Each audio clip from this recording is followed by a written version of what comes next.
Serial నిర్మాత దిల్ రాజు గారిని మాట్లాడాల్సిందిగా కోరుతున్నాం. Good evening everyone. మా బ్యానర్ ఆల్మోస్ట్ 14 years అయింది. నేను శిరీష్ గారు లక్ష్మణ్ గారు మొదలుపెట్టి 18 ఫిలిమ్స్లో మీ అందరికి తెలిసిందే 15 సినిమాలు సక్సెస్ఫుల్ ఫిలిమ్స్. అందులో బన్నీ ఆర్య, పరుగు, చరణ్, ఎవడు, తేజుతో అరవింద్ గారితో మొన్న ఇంట్రడ్యూస్ సినిమానే చెప్పుకుంటాను, ఎందుకంటే పిల్ల నువ్వు లేని జీవితం ఫస్ట్ రిలీజ్ అయింది కాబట్టి. సో పిల్ల నువ్వు లేని జీవితం ఇవన్నీ సక్సెస్ఫుల్ ఫిల్మ్స్ చేస్తూ ఈ సినిమా గురించి మాట్లాడే ముందు ఒక చిరంజీవి గారి గురించి మాట్లాడే అవకాశం ఈరోజు నాకు దొరికింది. సో నేను డెఫినెట్గా మాట్లాడాలి. కంటిన్యూగా సక్సెస్లో ఉన్న మాకు జోష్ కథ చిరంజీవి గారికి వినిపించాం. చరణ్ విన్నాడు, బాగుంది, అది బాగుందని చెప్పాలా బాగలేదు అని చెప్పాలా అనే ఒక 1 week 10 days సినిమా గురించి డిస్కషన్ జరుగుతున్నాయి. మాకేంటంటే కాన్ఫిడెన్స్, కథ బాగుంది, అందరూ ఒప్పుకున్నారు కదా, చరణ్తో మగధీర తర్వాత సినిమా తీయబోతున్నానని చాలా ఓవర్ కాన్ఫిడెన్స్లో ఉన్నాను నేను. ఎందుకంటే అప్పటి వరకు కంటిన్యూగా 6 films హిట్స్, దిల్ నుంచి పరుగు వరకు. సో చిరంజీవి గారు ఒకరోజు ఫోన్ చేశారు, రాజు కథ బాగుంది బట్ చరణ్కి మగధీర తర్వాత కరెక్ట్ కాదు, నెక్స్ట్ మళ్ళీ మంచి స్క్రిప్ట్తో రా అని. చిన్న డిస్టర్బ్ అయిపోయాను. అంటే అప్పటి వరకు ఉన్న ఓవర్ కాన్ఫిడెన్స్ కాస్త ఇదేంటి అంత పాజిటివ్గా ఉంది అనుకున్నప్పుడు ఇలా అయిందని. బట్ మళ్ళీ నాగార్జున గారికి చెప్పడము, చైతన్యతో సినిమా తీయడం, ఒక కసి ఉంటుంది కదా, ఈ సినిమా హిట్ కొట్టాలి అనే కసితో పనిచేశాం. కానీ రిజల్ట్ చూసిన తర్వాత అప్పుడు రియలైజ్ అయ్యాను. సో నేను ఎప్పుడు ఏ సినిమాకు పనిచేసినా ఆ సినిమాకు ప్రతి ఒక్కరు ఒపీనియన్ తీసుకొని అది ప్లస్ ఏంటి మైనస్ ఏంటి ఆలోచించుకొని సినిమా రిలీజ్ చేస్తాము. సార్ జోష్ విషయంలో చేయలేకపోయాను, మీ జడ్జిమెంట్ రైట్. ఎందుకంటే మీరు 150 సినిమాల్లో మీరు మెగాస్టార్ చిరంజీవి అయ్యారంటే అంత ఈజీ కాదు సార్. 150 సినిమాల్లో ప్రతి ఒక్క కథ, ఆ కథని మీరు ఎంచుకున్న విధానము ప్రేక్షకుల దగ్గరికి తీసుకెళ్ళడానికి మీ 35 సంవత్సరాల్లో మీరు ఎంతో చేశారు సార్. దానికి నిజంగా మీకు పెద్ద పాదాభివందనం సార్. జోష్ తర్వాత ఇంకా ప్రతి సినిమాని నేను ఎంత కేర్ తీసుకుంటున్నానంటే ఇంకా అంటే సక్సెస్ఫుల్ ఫెయిల్యూర్స్ మా చేతిలో ఉండవు. 18 సినిమాల్లో 15 సినిమాలు సక్సెస్ చేశామంటే నిజంగా మా అదృష్టం అది. ఎందుకంటే ఎంతోమంది సినిమాలు తీస్తున్నారు, సక్సెస్ కావాలని గ్యారంటీ లేదు. అవి మీకు నచ్చాలి, మీకు నచ్చాలంటే ఆ సినిమాని మీకు నచ్చే విధంగా మేము తయారు చేయాలి. మేము ఒక కథ ఎంచుకున్నప్పుడు ఒక ప్రొడ్యూసర్ కానీ ఒక హీరో కానీ అది సక్సెస్ అవుతుందనే కాన్ఫిడెన్స్తో ఎంచుకుంటాం. అలా జరిగిన జర్నీలో ప్రతి సినిమాని కేర్ తీసుకుంటున్నాం. సో అలా చిరంజీవి గారి నుంచి ఆ రోజు నుంచి నేర్చుకున్నాను అది. సో అది కంపల్సరీగా కంటిన్యూ చేస్తూ వచ్చాను. చిరంజీవి గారి సినిమా నైజాము డిస్ప్యూట్ చేయలేకపోయాం, ఇప్పటి వరకు డిస్ట్రిబ్యూషన్కి మాకు అవకాశం దొరకలేదు. చిరంజీవి గారు ఎగ్జిట్ అవుతున్న టైంలో మేము డిస్ట్రిబ్యూటర్స్గా సక్సెస్ స్టేజ్లో ఉన్నాం.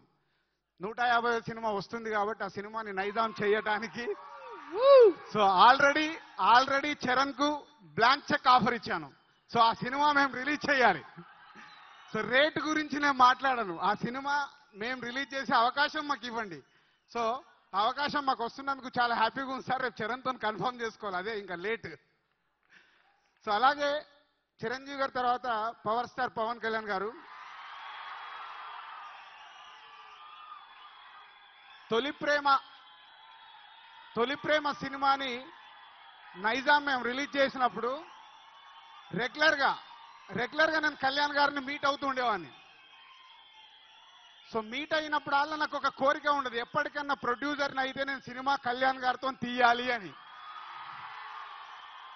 కానీ అది 15 సంవత్సరాల నుంచి అలాగే నిరీక్షణ లాగే జరుగుతుంది, కానీ వర్కౌట్ కాలే. ఏమో ఈ సంవత్సరం మా అదృష్టం బాగుంది, ఎందుకంటే 15 days బ్యాకే కళ్యాణ్ గారు గ్రీన్ సిగ్నల్ ఇచ్చారు. సో ఆ కళ్యాణ్ గారు గ్రీన్ సిగ్నల్ ఇవ్వగానే ఫస్ట్ హరీష్కే ఫోన్ చేశాను. హరీష్ కళ్యాణ్ గారిని కలిశాను, సినిమా గ్రీన్ సిగ్నల్ ఇచ్చారు, ఇంకా నాకు కథ కావాలి.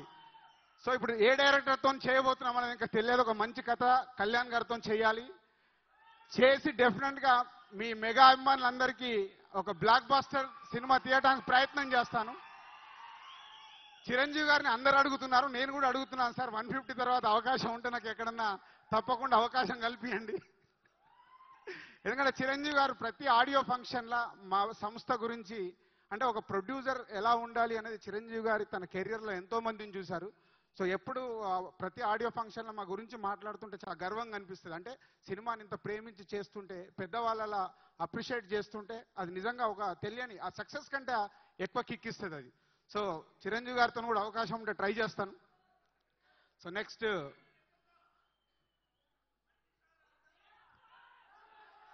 సో మెగాస్టార్ పవర్ స్టార్ ఇద్దరిని కలిపి తీసేద్దాం.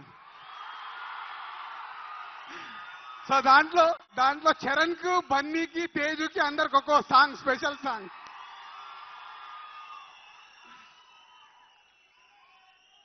So next Harish.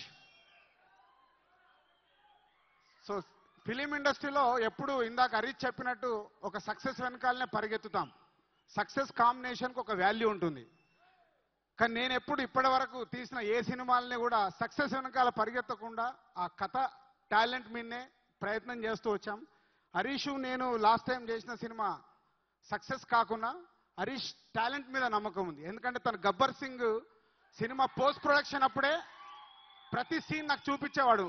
సో అప్పుడే అనుకున్నాను, సో హరీష్లో ఉన్న టాలెంట్, అదే ఇందాక చెప్పినట్టు కొన్ని కథలు వర్కౌట్ అవుతాయి, కొన్ని వర్కౌట్ కావు. సో హరీష్ డెఫినెట్గా మళ్ళీ మీరు ఇందాక చూశారు కదా. సో హరీష్లో ఉండే క్యారెక్టరేషన్ టాలెంట్, మా బ్యానర్లో ఉండే ఫ్యామిలీ విజువల్ చూశారు కదా. సో ఈసారి మా ఫ్యామిలీ సైడ్ కూడా వచ్చాడు. సో ఆ రెండు కలిపి ఈ సుబ్రహ్మణ్యం ఫర్ సేల్ డెఫినెట్గా తెలుగు ప్రేక్షకులందరూ మెచ్చుకునేలాగా ఉంటుంది, నో డౌట్. ఇంకా సాయి ధరమ్ తేజ్ పిల్ల నువ్వులేని జీవితం అయినప్పుడు, సో నెక్స్ట్ హరీష్ శంకర్ ఈ సినిమా చేస్తా అన్నప్పుడు అప్పటికి ఇంకా పిల్ల నువ్వులేని జీవితం రిలీజ్ కాల. కానీ హరీష్ తేజుతోని కన్ఫర్మ్ చేసుకొని నేను రషెస్ చూస్తున్నాను. డెఫినెట్గా చిరంజీవి గారి, పవన్ కళ్యాణ్ లాగా ఇద్దరిలో కనిపిస్తాడు. సో తేజుని కన్ఫర్మ్ చేసుకుంటే అప్పుడే కథ చెప్పి ఓకే చేశాడు. సో మొన్న ఈ సినిమా ఇంకా రిలీజ్ కాలేదు, నెక్స్ట్ పటాస్ డైరెక్టర్తో సినిమా ఓకే చేశాం.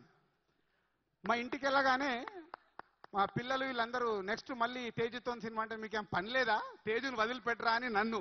తేజు వాళ్ళ ఇంటికి వెళ్తే వాళ్ళ అమ్మ, ఏంట్రా రాజుగారిని నువ్వు వదిలిపెట్టవా. సో అంటే ఒక అటాచ్మెంట్, అది కొంతమందికి ట్రావెల్లో అలా అటాచ్మెంట్ అవుతుంది. సో బన్నీతో ఆర్యా దగ్గర నుంచి ఎలాగో తేజుతో పిల్ల నువ్వులేని జీవితంతో ఒక అటాచ్మెంట్ పెరిగి బ్యానర్ హీరో అయిపోయాడు.